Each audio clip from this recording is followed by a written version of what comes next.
your organic registration, excuse these bloody maybe dumb questions, do you have a number that you put on it?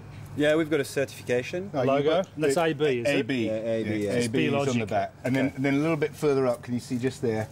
Wine made with organically grown grapes, certified by EcoCert. Yep. Da da da. Right. So you grow them organically and make them organically? Yeah.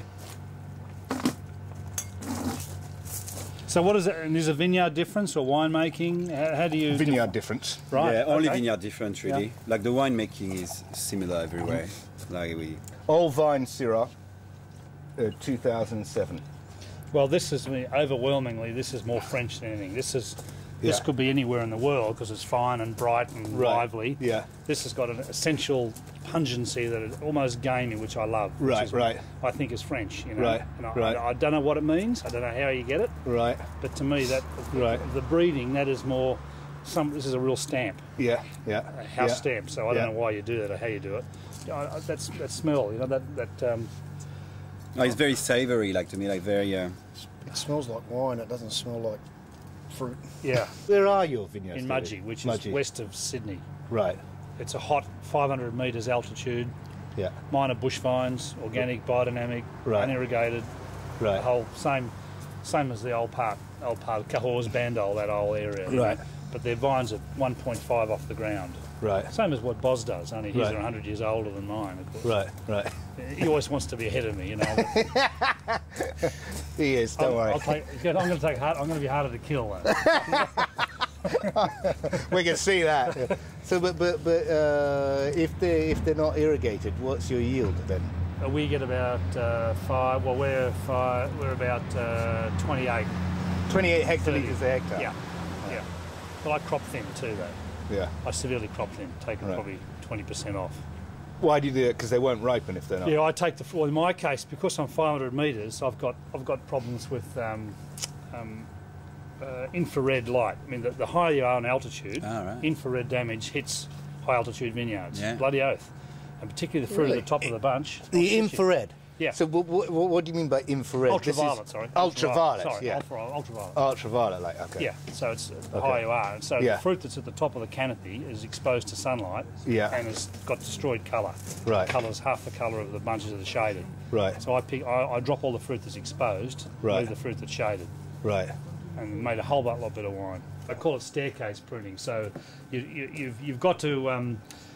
they come to about this high, and you just have spurs coming up in a round, about 6 or 7 spurs only, 12 buds. Maybe. And how do you form them? Just by the years? Yeah, when train. But when you drive, you bring them up first, and you prune them very hardly, and but you've got to leave more spurs down the bottom, so the trunk is thick at the bottom. Okay. Otherwise, you know, how they get thick at the top all the time, so we have to keep them down very low. Australian. Okay, so it goes like that basically. Oh, well, 3 maybe are up like that, but they go up a single. Well, in a way, goblet, when you think about it, always goes like that with 4 or 5 arms. Sure. Like a goblet goes like that. The vintage I did at Moex had the most important, I guess, training for me in the world, because I understood about maceration. Yeah. And soft maceration. Right. So you work with Jean-Paul Berrouet, yeah. Right. Yeah. So we did 12 wineries, and we used to just travel around each day, and I worked mainly at André Corbin, and I worked at Féticlinet, and a little one called La Clotte in Saint-Emilion, a tiny little one. Right. And it was all about maceration. Right. So, and my wines have always been fine because of my Hunter Valley background. The wines have never been overt. It's always been soft and subtle and perfumed. I don't like over oaking wine. And so this style is more about treating the wine badly, like crop thinning, but you take the wings of the bunches off. So if they're 500 grams, you take the 100 gram wings off, and you cut the bottom of the bunch off. So when do you do that? From veraison on, 2 or 3 times before harvest. So about January. Yeah. Yep. Yeah. So just on the turn or before, or just after the turn? Just after the turn. Yeah. But the style of wine here is, if you go, Zinfandels are capable of getting to 17 Beaumay and 18 Beaumay, and that's not the great Zinfandels. They've got too much prune. There is an essential prune sweetness in this wine. Is that the Turley style? Yeah, it is. Yeah, and it is. A lot of Americans doing it, but it's too much raisin, and that raisin becomes a dominating feature. You really need the fruit of the tapenade smell, the crushed olive taste. You need it as well. They're never strong in colour, but they're moderate, like Grenache in colour. And we'll use large oak. Generally use demi-muid, or we use 2,500 or 25 hectolitre casks or 45 hectolitre casks for them, and 12 to 18 months maximum. Right. And that's all, the spice and the perfume and lightness. And you're macerating after fermentation for how long? Or 2 to 3 weeks. 2 to 3 weeks? Yeah. Right. Nothing. Because we have open fermenters, it's difficult. Right. If I had closed fermenters, I may go to 4 weeks. Right. But the open fermenters, but we have to cover them every day. Cover them with big sheets of plastic. Yeah. And seal them up, and the last 2 weeks we'll put on. We'll do a remontage for 5 minutes only. Just wash them. Just wetting the cap. Yeah, once on a top. day. Right. Keeping them warm, so we'll heat them. Yeah. Heat them to 30. You heat them to 30. Yeah, keep them at 30. Keep them at 30. Yeah. Right. Yeah, but they're in concrete tanks. Right. Lined concrete tanks. That's very Bordeaux, that. Yeah. High temperature. Yeah, high temperature stuff. Yeah. Well, we do get our crushers lose a few stems in.